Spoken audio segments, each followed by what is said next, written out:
제가 아주 오래전에 TV에서 봤던 광고입니다. 여자의 변신은 무죄다. 들어보셨나요? 우리 여성들이 이전에는 성형에 대해서 굉장히 좀 주저하고 조심하는 그런 사회였는데 어느 때부터는 당당하라는 거예요. 사회적인 분위기가. 그래서 여자가 아름답기 위해서 고치고 만지고 손을 보는 것이 그런 변신이 무죄라는 거예요. 요즘은 지하철 역사를 보면은 제일 많은 광고가 성형외과 광고예요. 제가 한 지하철 역사에서 보았는데요. 진정한 아름다움을 찾아드립니다 라는 거예요. 그리고 그 밑에 조그마한 글씨로 이런 말이 첨언되어 있습니다. 어느 곳이든 손만 닿으면 변합니다. 손만 대면 아름다워진다는 거예요. 서면 몇 번 출구 땡땡 성형외과 이렇게 해놨어요. 지금 코로나 때문에 다들 힘들다 어렵다 하는데도요, 다이어트 사업, 성형 사업은 호황 중에 호황을 누린다라고 합니다. 아주 좋은 때라는 것이죠. 마스크를 벗을 일이 없으니까 항상 마스크를 쓰고 다녀야 되니까 어디를 손봐도 아무도 이상하게 볼 일이 없기 때문에 그래서 많이 또 시술을 받고 한다라고 합니다. 무엇을 말하냐면 사람들은 아름다움에 대해서 세상을 어떻게 생각하고 있을까요? 세상에서 아름다움이라는 가치와 기준은 전부 다 우리가 생각하는, 우리가 들어왔던 광고에서 즐비하는 바로 그런 것을 아름답다라고 합니다. 외모가 변하는 거예요. 밖에 있는 것을, 밖에 비춰지는 것을, 시각적인 것을 아름답다 이렇게 표현을 합니다. 외모에서 찾습니다. 눈에 보이는 것이 최고라고 평가합니다. 그러면 하나님은 왜 우리를 다 다르게 창조하셨을까요? 여러분, 원빈, 장동건이 잘생겼습니까? 제가 더 잘생겼습니까? 제가 여러분을 화나게 해드렸나요? 사람들은 뻔할 뻔짜라고 대답을 할 거예요. 왜 그렇다면 하나님은 누구는 조각 같은 미남 미녀로 태어나게 하시고, 왜 누구는 평범하게 태어나게 하시고, 또 누구는 정말 사람들이 볼 때에 우리 예수님이 어떤 모습으로 이 땅에 오셨습니까? 흠모할 만한 풍채도 없고, 예수님의 이 인상도 그렇고 얼굴 생김새가 사람들이 손으로 가릴 만큼 그렇게 주님이 좋은 아름다운 모습으로 이 땅에 오신 것이 아니고 아무것도 흠모할 만한 것이 아무것도 없는 그런 얼굴로, 그런 모습으로 이 땅에 찾아오셨다는 거예요.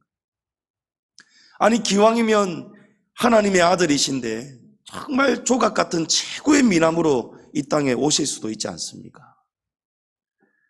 하나님이 사람을 창조하셨는데 만약에 기준이 아름다운 것이 그런 외모가 기준이라면 우리 전부 다 하나님의 걸작품이라고 하는데 정말 절세 미남 미녀가 나와야 되지 않겠습니까?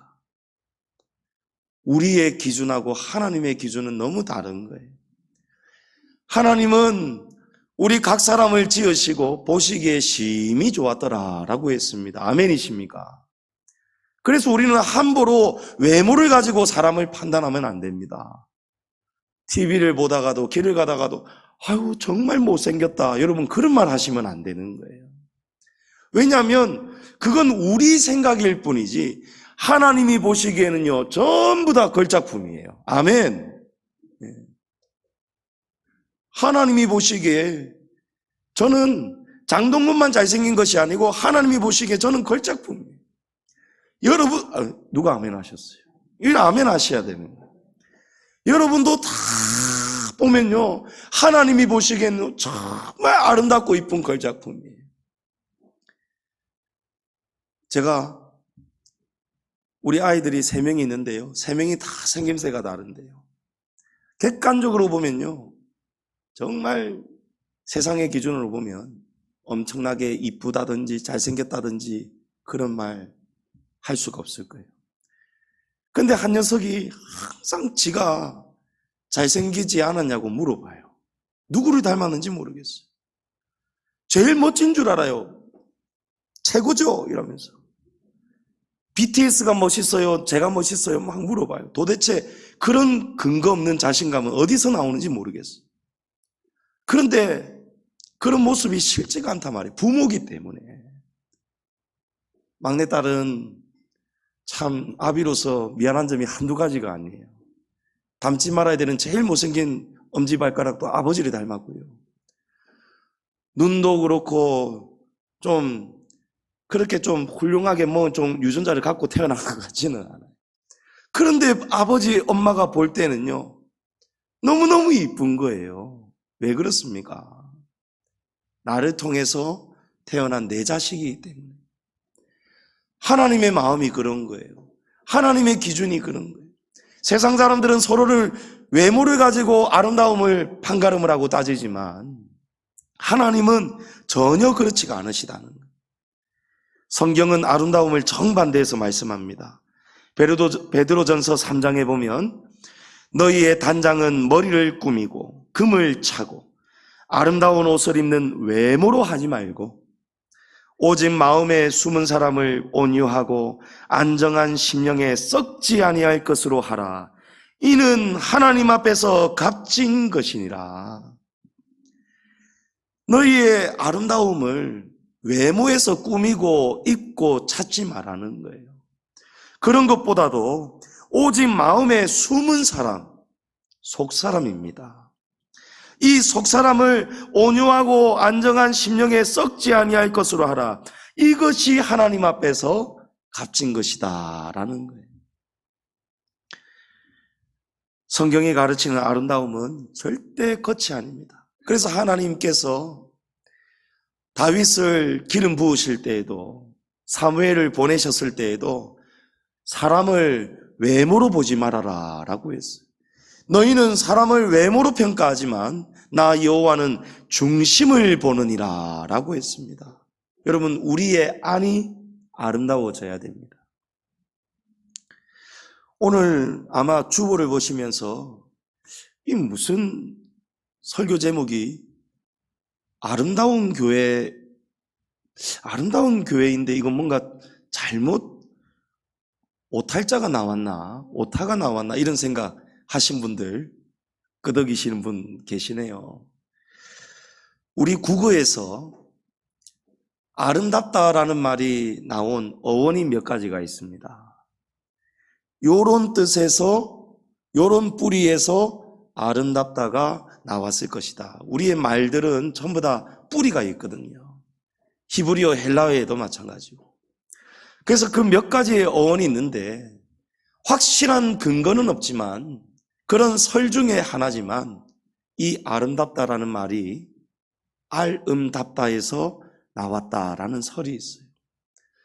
그래서 잘 사용하지 않는 말이지만 확실한 근거가 없지만 한국 소설가 박상용 선생께서 이렇게 알음다움, 알타와 아름답다를 합성시켜가지고 알음답다라는 말을 신조어를 처음 사용했습니다.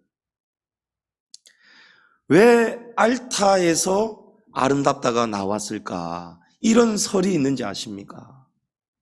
아름다움을 보는 기준이 우리가 생각하는 기준하고 다른 거예요. 누군가가 보았다는 거예요. 겉에만 아름다운 것이 아름다움이 아니고 상처와 아픔들이 모여서 그 앓고 앓음의 순간이 모여서 존재가 비로소 아름다워지는 거예요. 그래서 아름답다. 많이 아팠구나. 상처가 많았겠구나. 그런 모진 세월 견뎌냈구나. 정말 아름답다. 그래서 그런 서열이 내려오면서 아름답다가 되었지 않았을까, 이렇게 생각하는 것입니다. 우리가 영롱하게 빛나는 진주가 어떻게 생기는지를 알면 더 쉽게 이해할 수 있습니다. 여러분, 진주 조개가 어떻게 해서 진주라는 보석을 만들어내는지 아십니까? 진주 속살에 상처가 생길 때가 있답니다. 그 상처가 생겼다가 아물었다가 또 상처가 났다가 아물었다가 이것을 반복하면서 생겨나는 결정체가 바로 우리가 보는 영롱하게 빛나는 진주가 되는 것입니다. 그래서 진주야말로 참 아름다운 보석이라고 생각합니다.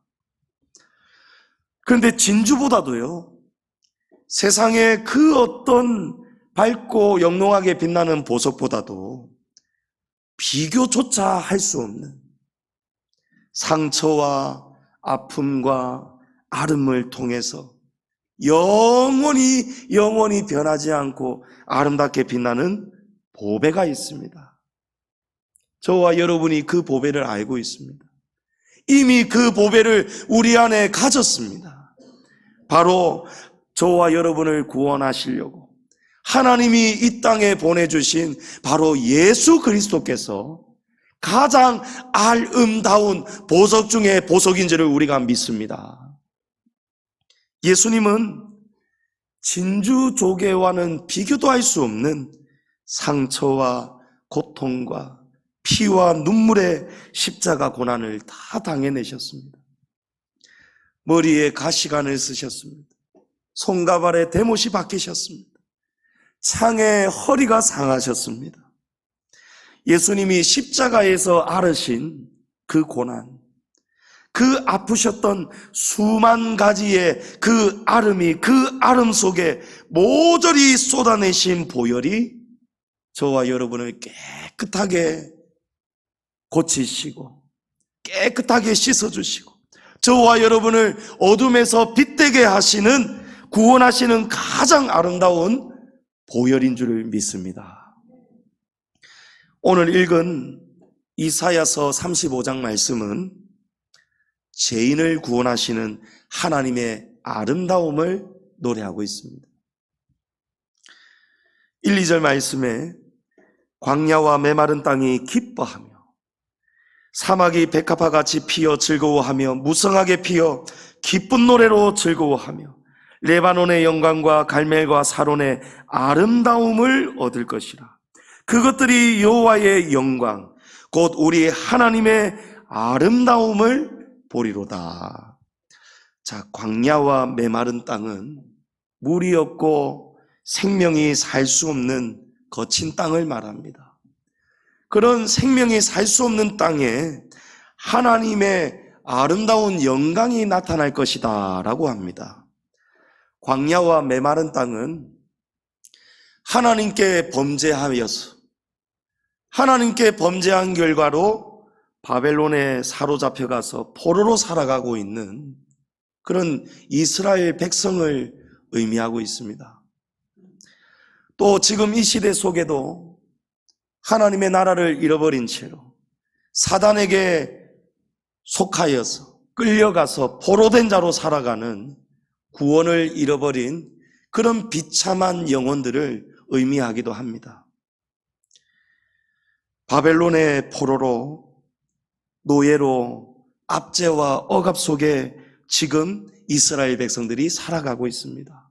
그런데 하나님께서 이사야 선지자를 통해서 이제 때가 되면은 하나님께서 너희에게 회복과 구원을 베푸실 때가 올 것이다 라는 것을 지금 선포하는 거예요. 하나님이 회복하시는 그런 구원의 날이 오는데 그것을 하나님의 영광이요 하나님의 아름다움이다 라고 오늘 말씀이 우리에게 가르칩니다. 하나님의 구원이 하나님의 영광이요 하나님의 아름다움입니다. 하나님의 아름다움, 그 구원의 본질은 무엇입니까? 하나님께 등을 돌려서 죄를 짓고 살아가는 백성들에게, 바벨론의 포로로 끌려가 있는 그 백성들에게, 하나님께 등 돌린 그들에게 하나님은 끝까지 포기하지 않으시고 예수 그리스도를 이 땅에 보내셔서 회복해 하십니다. 그 회복이 무엇을 통해서 우리에게 실현됩니까? 십자가의 죽음입니다. 그러므로 하나님의 아름다움은 구원일진데, 하나님이 베푸시는 그 아름다운 구원은 무엇입니까? 바로 예수님의 십자가의 죽음을 의미하는 거예요.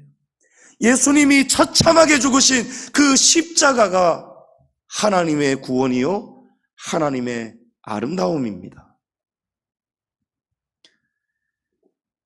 십자가 희생과 죽음으로 하나님의 구원이 저와 여러분에게 임하였습니다. 이제 우리 안에도 하나님의 그 아름다움이, 하나님의 그 아름다움을 닮아가는 변화가 우리 안에도 역사하고 나타나야 되는 거예요. 그래야 구원받은 백성입니다. 하나님의 구원은 뭐라고 했습니까? 십자가입니다. 하나님의 아름다움은 뭐라고 했습니까? 하나님의 아름다움은 죽음이요, 희생이요, 상처요, 창에 찔림이요, 못에 박힘이요, 가시관에 머리가 찔림이요, 온몸에 상처가 나서 모든 물과 피를 쏟아내는 처참한 죽음과 고통, 고난이 하나님의 아름다움입니다.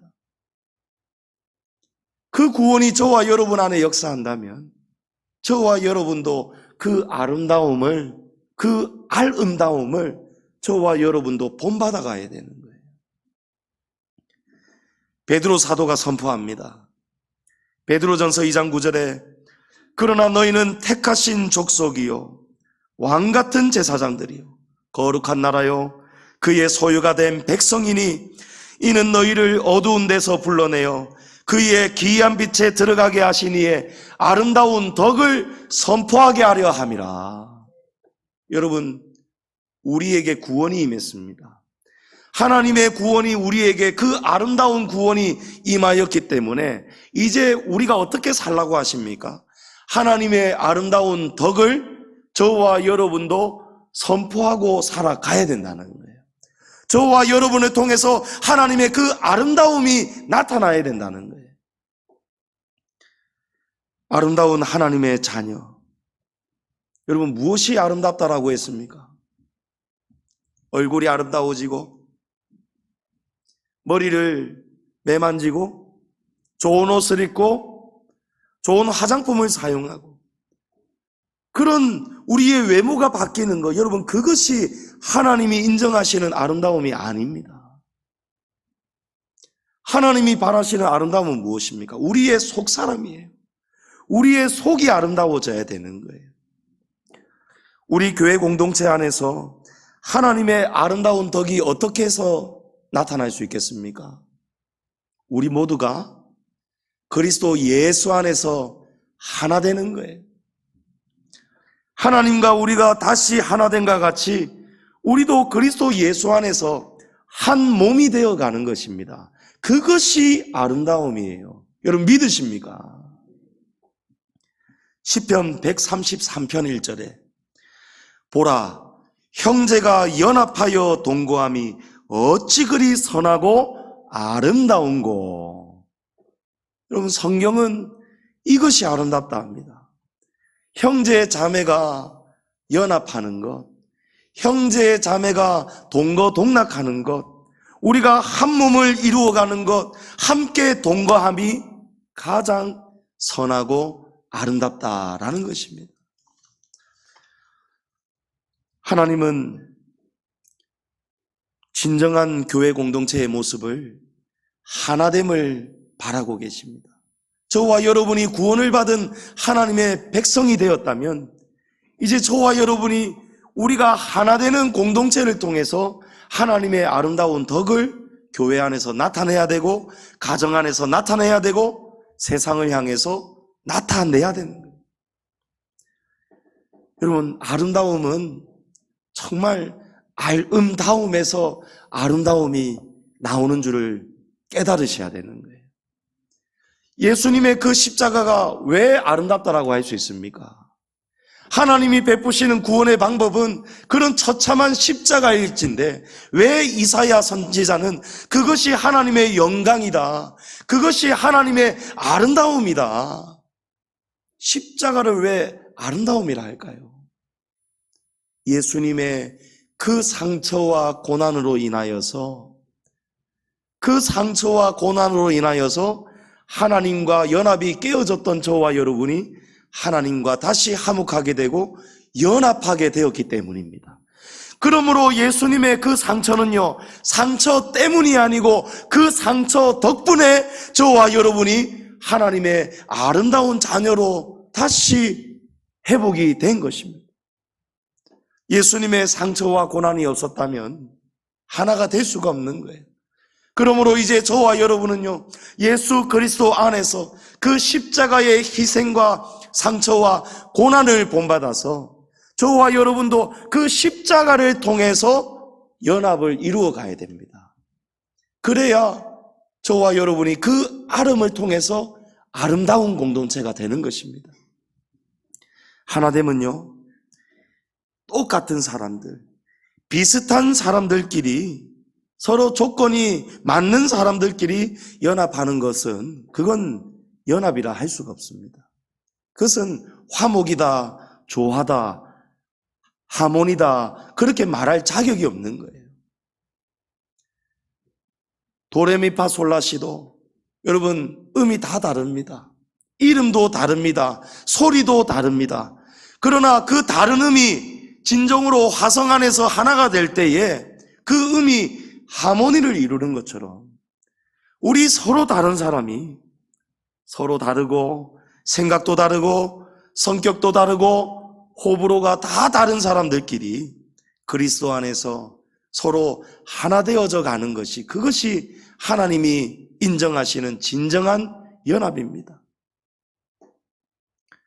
3, 4절 말씀에 너희는 약한 손을 강하게 하며 떨리는 무릎을 굳게 하며 겁내는 자들에게 이르기를 굳세어라.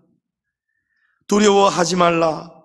보라, 너희 하나님이 오사 보복하시며 갚아주실 것이라. 하나님이 오사 너희를 구원하시리라 하라라는 거예요. 우리 서로 공동체를 이렇게 살아가라 하나님이 말씀하는 거예요. 언제까지요? 하나님의 회복의 날이 오기까지, 완전한 구원의 날이 오기까지 약한 자를 도와주라는 거예요. 힘이 없고 약한 지체가 우리 공동체 안에 있을 때에 그 힘이 없고 약한 지체를 무시하고 소외시키고 열애시킬 것이 아니고 그 힘이 없는 약한 지체가 힘을 얻을 수 있도록, 약해지지 않고 강해질 수 있도록 서로에게 힘이 되는 공동체가 되어라라는 것입니다. 여러분, 우리는 서로 다를 때에 고통을 느낍니다. 상처를 받기도 합니다. 답답함을 느낄 때도 있습니다. 나와 다른 사람을 대하게 될 때 여러분, 이런 감정이 우리 안에서 올라옵니다. 그래서 이것이 참기 어렵고 너무나 고통스럽다면 어떻게 됩니까? 등을 돌려버리는 거예요. 상종을 하지를 않습니다. 교제가 끊어져 버리는 거예요. 아유, 저 사람은 대화하면 답답하다. 아이고, 저 사람은 내하고 생각하는 것이 너무 달라도 너무 다르다. 여러분, 이렇게 되어버리기가 십상입니다. 그러나 성경은, 하나님은 교회를 어떻게 세워가라고 가르치는지 아십니까? 상처와 상처를, 약한 지체를 도와주고, 또 겁내는 자들을 굳세게 해주고, 떠는 무릎을 굳게 치료해주고 도와주고, 두려워하는 자들에게 두렵지 않도록 용기가 되어주고, 언제까지요? 하나님이 오사 보복하시며 갚아주시는 그날까지, 너희를 온전히 구원하시는 그날까지 서로 약할 때에 강함이 되어주라는 거예요. 여러분, 그것이 우리 교회, 우리 가정의 모습이 되어야 됩니다.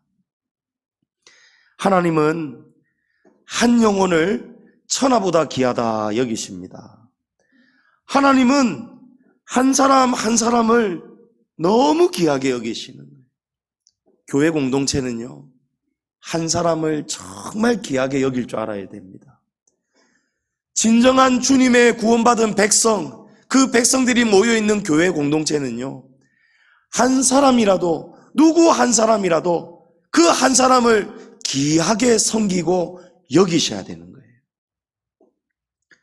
하나님은 사람을 통해서 일하십니다. 하나님은 우리 사람을 통해서, 성도를 통해서 그리스도의 몸을 이루도록 교회를 세워가십니다. 그런데 하나님이 부르시고 사용하신 사람들의 특징이 무엇인지 압니까? 성경에서 하나님이 부르시고 사용하셨던 성경의 인물들은 하나같이 다 문제가 많은 사람들이에요. 야곱은 가족에게 사기를 쳤습니다. 가족을 등쳐먹은 희대의 사기꾼이 바로 야곱입니다. 아버지를 속이고 형을 속여버렸죠. 노아는 술에 취해서 고조망태가 되어서 정말 보이지 말아야 되는 그런 큰 허물을 자식들 앞에서 보이고 말았습니다. 사사 기드온은 겁쟁이 중에 겁쟁이였습니다. 여러분 알고 계셨습니까? 사사기에 그대로 기록이 되어 있어요. 기드온은 겁이 너무 많아가지고 아무도 보지 않는 곳에 숨어가지고 곡식을 타작할 만큼 아주 두려움이 많은 자였어요. 모세의 누이 미리암은 말이 너무 많아요. 이 말이 많다는 말이 어떤 말이냐면 전부 다 불평불만이에요. 불평불만이 엄청 많은 사람이 바로 미리암이에요. 다윗은 멀쩡한 부녀자를 성폭행했습니다. 그리고 그 죄를 덮기 위해서 그 남편을 사지로 몰아 죽인 발염치한 살인자가 바로 다윗입니다. 예수님의 제자 마태는 동족을 등쳐먹으며 로마에 충성했던 세리였습니다. 도마는 큰 결격 사유가 있습니다. 의심이 많아요. 도마는 예수님을 보고도 예수님인지 믿지를 않습니다. 예수님이 이 손에 못자국을 보여준 다음에야 도마가 그제야 예수님이신가 믿기 시작하는 거예요. 너는 나를 본고로 믿느냐? 보지 않고 믿는 자가 복이 있도다라고 했어요. 도마는 복받을 만한 그릇이 없었습니다. 의심이 너무 많은 자가 도마였어요. 베드로는 성질이 불같고 참을성이 전혀 없습니다. 이런 제자가 어떻게 예수님의 제자가 될 수 있겠습니까? 사랑을 가르치고 복음을 전하는 이 참을성이 없는 자가 어떻게 그런 귀한 진리의 사역을 할 수가 있겠습니까? 그러나 제가 지금까지 불러드린 이 몇몇 사람, 얼마든지 더 여러분에게 설명할 수 있지만 지금까지 불러드린 이 몇몇 사람만 보아도 여러분 정말 문제가 많은 사람들이죠. 하나님이 부르시고 사용하시고 예수님이 오셔서 12명을 골라서 제자로 삼으셨는데 이 12명이 전부 다 문제가 있는 사람들이었다는 거예요. 그런데 이렇게 문제가 많은 사람들을 누가 부르시고 사용하셨습니까? 하나님이 사용하셨습니다. 하나님이 문제가 많고 죄가 많은 사람들을 하나님이 찾아오셔서, 예수님이 이 땅에 찾아오셔서 예수님이 고르시고 고르셔서 동고동락하시면서 마지막으로 주님이 승천하시면서 분부한 모든 것을 가르쳐 지켜 행하게 하라 부탁을 하셨어요. 누구에게 맡기셨습니까? 이런 제자들에게 귀한 사명을 맡기셨다는 거예요.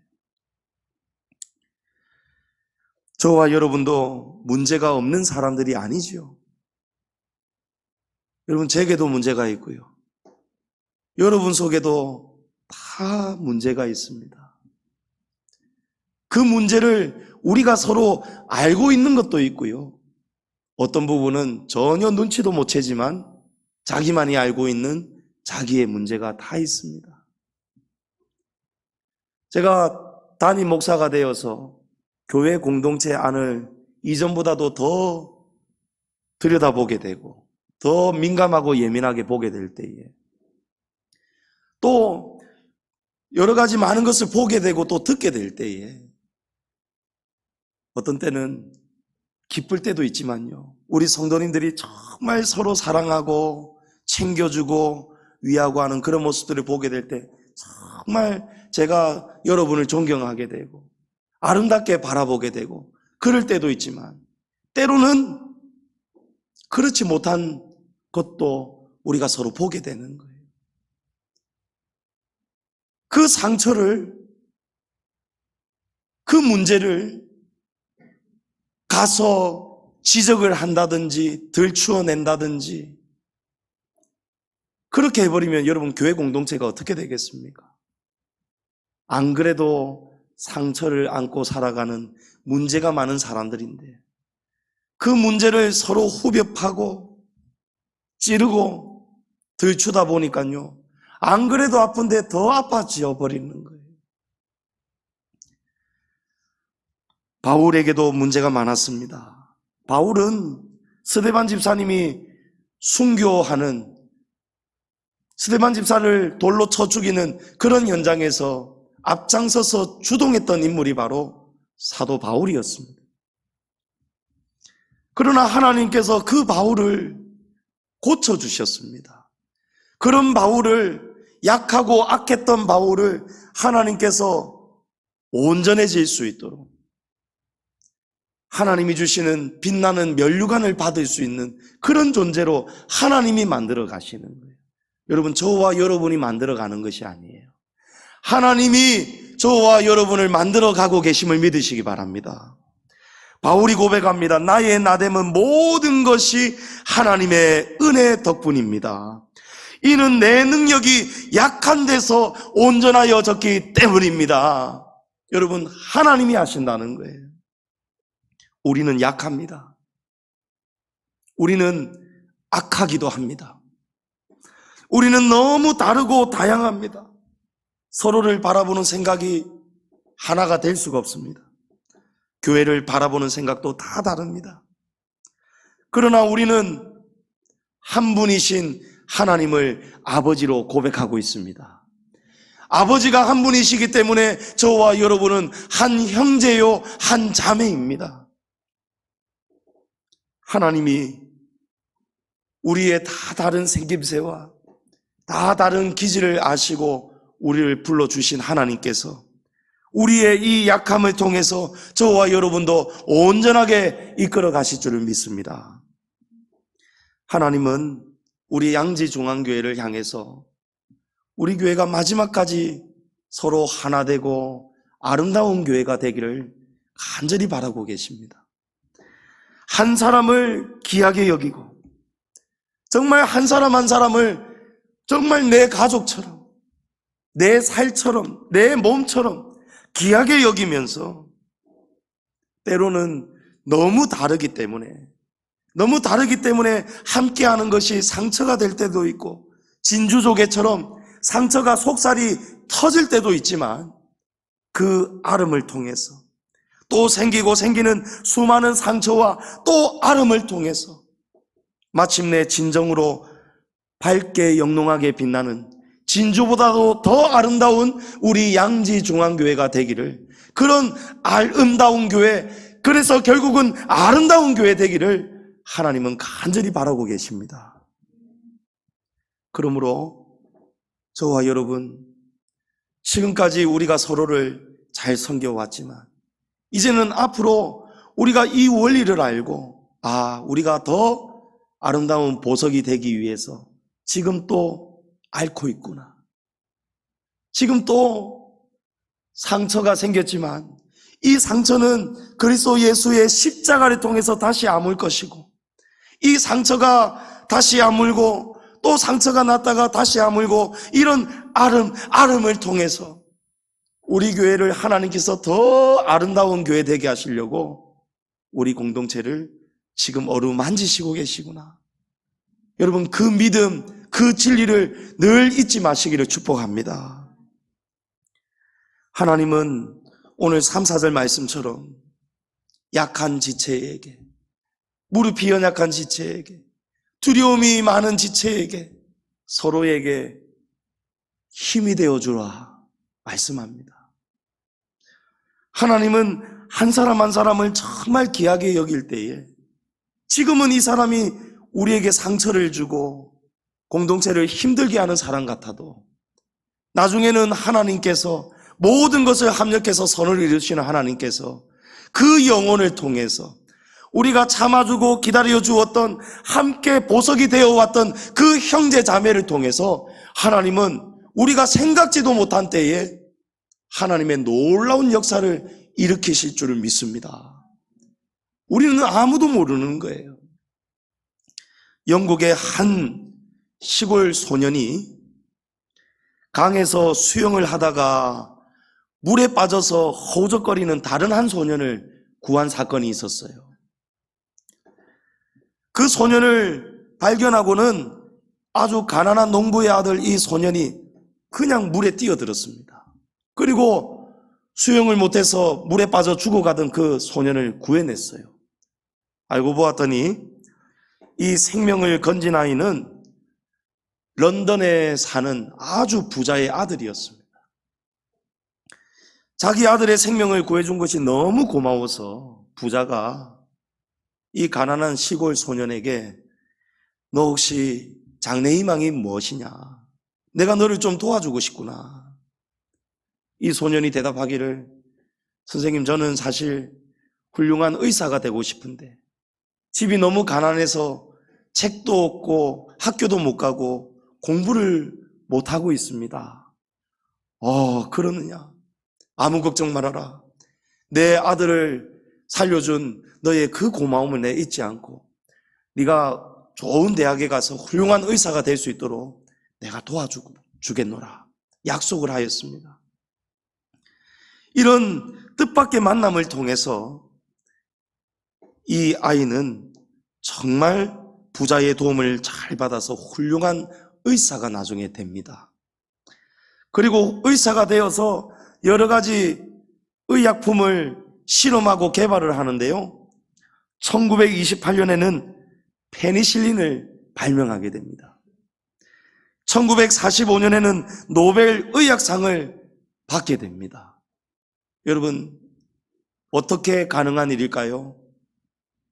그냥 스쳐 지나갈 수 있는 일도 그 은혜를, 그 고마움을 잊지 않고 나누고 이 부자가 약한 어린 소년에게, 가난한 소년에게 힘이 되어 주었기 때문에 이 소년이 자라서 의사가 되고 세상을 구원하는, 살리는, 수많은 사람을 지금까지 살리는 페니실린을 발명하게 된 것입니다. 이것이 이 이야기의 끝이 아니에요. 제가 드리고 싶은 이야기는 지금부터입니다. 물에 빠져 죽을 뻔했던 부자의 아들도 훌륭하게 자랍니다. 이 부자의 아들이 나중에는 자라서 훌륭한 정치가로 활동하게 됩니다. 그래서 2차 대전 때에 미국의 루즈벨트 대통령과 소련의 스탈린을 만나러 가게 되는데 그 가던 도중에 갑자기 죽게 되었어요. 갑자기 죽게 되었는데 급성 폐렴에 걸리게 되었는데 마침 그때에 페니실린이 세상에 나온 것입니다. 여러분, 페니실린을 누가 발명했죠? 이안 플레밍입니다.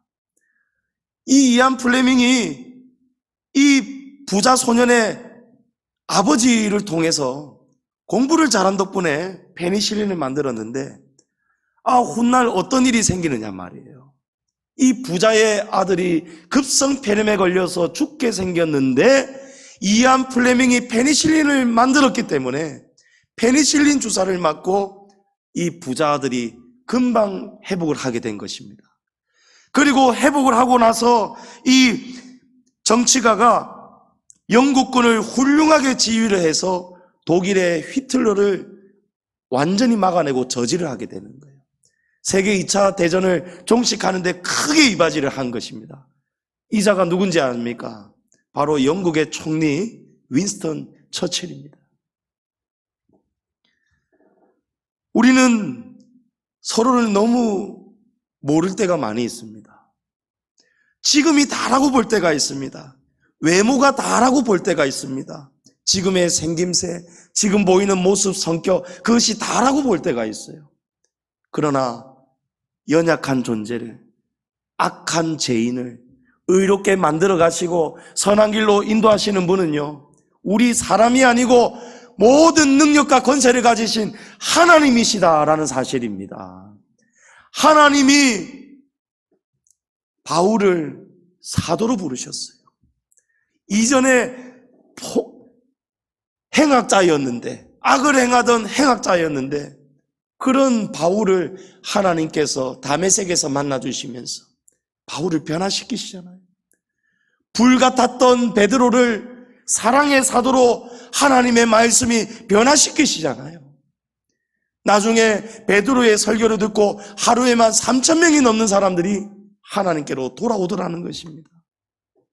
성도님 여러분, 한 사람을 귀하게 여기면요, 한 사람을 주님을 섬기듯이 귀하게 여기고, 지금 연약해도, 지금 무릎이 약해도, 지금 겁이 많아도, 지금 어떤 문제와 결점이 많아도 그 사람을 우리가 이 사람을 통해서 지금 비록 어렵지만, 아프지만, 내가 지금 애닳고 있지만, 앓고 있지만, 이런 일들이, 이런 아름이 모여서 하나님이 결국은 나도 아름답게 하실 것이고, 저 사람도 아름답게 하실 것이고, 우리의 가정도 아름답게 하실 것이고, 우리의 양지중앙교회도 하나님이 결국에는 아름다운 교회 되게 하실 줄을 나는 믿습니다. 여러분, 그런 믿음을 가지고 살아가시기를 바랍니다. 우리 서로에게 힘이 되어 줍시다. 우리 서로에게 정말 힘이 되어 주시고 위로가 되는 형제 자매 되시기를 바랍니다. 우리 서로를 통해서 하나님이 지금 우리를 보석으로 만들어가고 계심을 믿으시기 바랍니다. 여러분, 품어주십시오. 상처 싸매주십시오. 상처 줬다고 미워하지 마시고, 우리 서로의 상처를 통해서, 진주조개가 그 상처를 통해서 보석을 내는 것처럼, 우리 다 문제 많은 사람들이, 목사도 문제가 있습니다. 여러분도 다 자기만의 문제가 있습니다. 그러나 그 문제 때문에 우리가 갈라서고 등 돌리고 분열할 것이 아니라는 거예요. 우리는 그날을 지금 기다리고 있습니다. 하나님께서 완전히 이루어지시는 영생의 나라, 완전한 구원과 회복의 날, 그 날이 오기까지 하나님께서 우리에게 오늘 말씀하시는 거예요. 양지중앙교회와 성도들아, 너희 아름다운 교회 되어 가거라. 너희의 그 상처들을 미워할 것이 아니고, 상처 때문이라고 할 것이 아니고, 그 상처 덕분이라고 말하는 그날이 반드시 올 줄은 믿습니다. 나중에 우리 서로 인사할 거예요. 아이고, 우리 성도님 덕분입니다. 아이고, 당신 덕분입니다. 우리 그때에 앓고 알았던 그런 일들을 통해서 결국에는 이사야서 이 35장의 말씀처럼 하나님이 저와 여러분을 아름답게 하셨습니다. 우리 이렇게 서로 반갑게 축복할 날이, 하늘에서 인사할 날이 반드시 올 줄을 믿습니다. 어려움과 고통을 당하는 형제 자매를 외면하지 마시고, 사랑은 주는 자가 복이 있다고 했습니다. 베푸는 자가 복이 있다고 했습니다. 이안 플레밍에게 베풀었던 그 하나의 선함이 결국에는 누구에게 돌아옵니까? 자신의 아들에게 돌아오고, 가문에게 돌아오고, 영국에게 돌아오고, 세계 평화로 돌아오고. 여러분, 서로 섬기시고 나누시고 힘이 되어주시고 용서해 주시고 사랑을 나누셔서 광야와 메마른 땅에 꽃이 피는 하나님의 아름다운 구원의 역사에 참여하시는 우리 교회와 성도님들 다 되시기를 주님의 이름으로 축복합니다.